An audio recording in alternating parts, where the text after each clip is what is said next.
الصلاة هي الطريقة أنا أعيش بيه. السلام عليكم، أنا اسمي لينا محمد، جاية من الصين. أنا كونفرت إسلام في سنة 2004 عن طريقة مدام نحلة.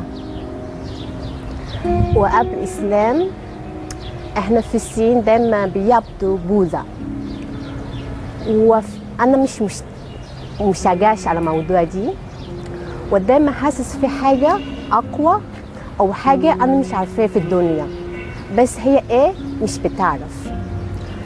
إلا لما في 2000 سنة 2000 ربنا فتح هذا الباب عليا، يديني فرصة عرفت دين إسلام. لما أنا عرفتها حاسس دي طريقة أنا دايما بدور عليها، ده عيش أنا عايز أعيش فيها. وبدأت بدور على أي انفورميشن من نت. ساعتها في شوية حاجات ما فهمش، بس أنا keep inside me، أنا مستني فرصة أعرفها.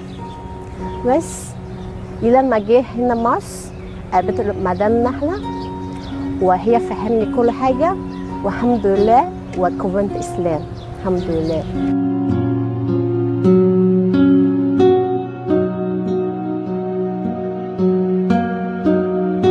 الستوري بتاعي على كونفرت إسلام من يوم أنا شفت واحد راجل هو بيصلي قدام كل الناس.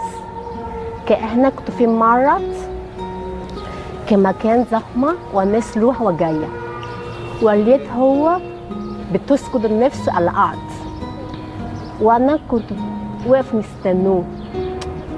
ده زي ما واحد بوم نمت على حياتي. أنا مش عارفة إزاي هو بتعمل حركة ده قدام كل الناس، ولا حاسة في ناس جنبه، ولا حاسس في ناس بتبص عليه.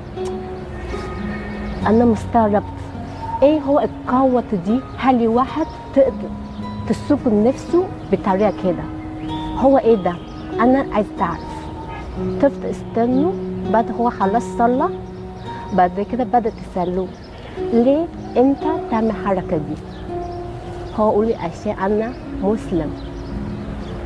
أوكي أنت مسلم، لما ليه كل مسلم لازم تعمل كده؟ قولي إحنا كل يوم لازم تصلي 5 مرات. إيه 5 مرات؟ أنتوا مش بيشتغل، مش بتعمل حاجة كل وقت بتصلي ولا إيه؟ قولي بالعكس، قولي إحنا بنشتغل بنفسح بنروح الشغل وتعمل كل حاجة، كمان إحنا بنصلي.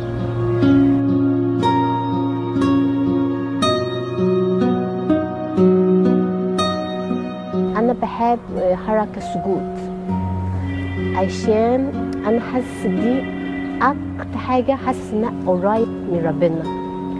دايما لما إحنا صليت تسجد حاسس إن أنت حاطط مناخيرك راسك كله على الأرض.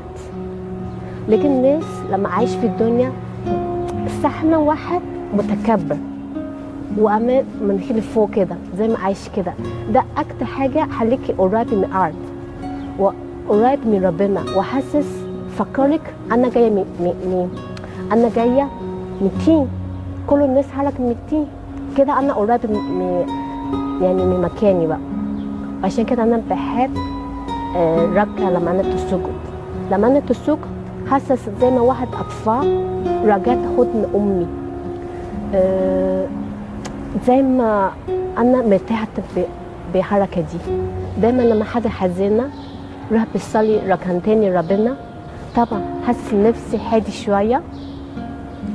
الرقم لما أنت بتسكت زي ما كل حاجات على داخلك شيلت منك لما أنت عملت تسكت على الأرض. وكمان دايما لما الناس زي ما زعلانة دايما حتى مش مسلم بيقول ديب بريز، أنت صلاة يديك فرصة بهدي نفسك، بتقيك بتفكر بطريقة تاني.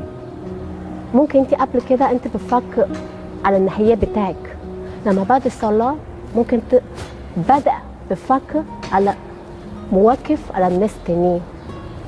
عشان كده ممكن حاسس أحسن شوية.